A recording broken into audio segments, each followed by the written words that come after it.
Wednesday? What's their church attendance like? All of that matters, particularly if you're trying to, find the next elder, the next leader, the next officer, somebody that you can have confidence in.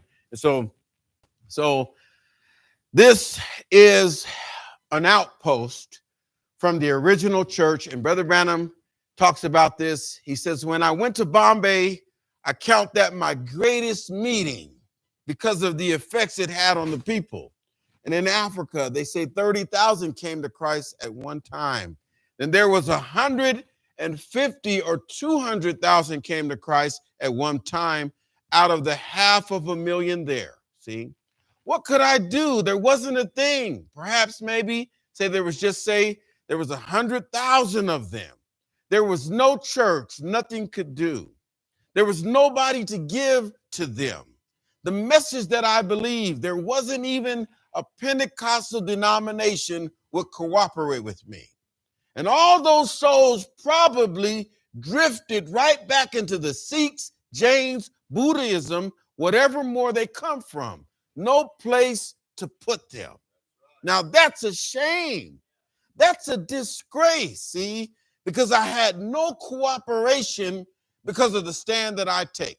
So this is the same message, taking sides with Jesus, and he's sharing with these brothers the greatest meeting he had, one of the greatest altar calls, the greatest effects of the gospel to these heathen people, and nobody cooperated with him. He's got to go back home. He needed an elder in the city to keep the doors open and keep that accountability among the people. It's something how we can listen to the word.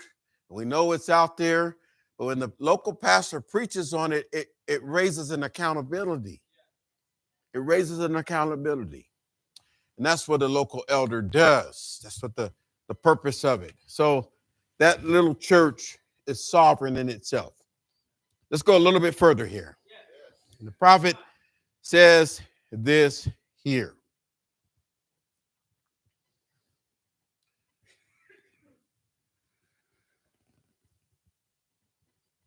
He talks about making this church your headquarters. He's talking about the Branham Tabernacle. I'm going to move just a little bit away from that and bring you this here. What if I was in India? Go back to India. There I'd say to these people, maybe we'd have 1,000 of them stay there for a week or two, and they see the ministry, they love it, they believe it's true, they come out of heathenism there. And maybe in 2 or 3 weeks, when I was over there 2 nights, maybe 100,000 converted to Christ, nowhere to go. The next day, take a plane and start back to Rome. And Brother Branham's talking about bringing a group of men, and he says, what if I had a group of men, young men, trained in the message? See, to say, now, wait a minute, before I leave here, we're going to set in order these churches. I have a man, I've already telegrammed them. They got the money. They're on the road here right now to take over this.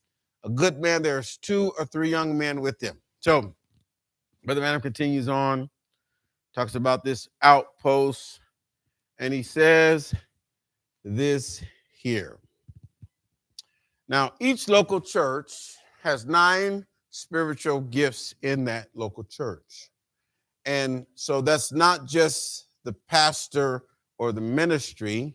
We brought that to you on the Holy Spirit government, that each one of you have a part in the work of the Lord. If you're a part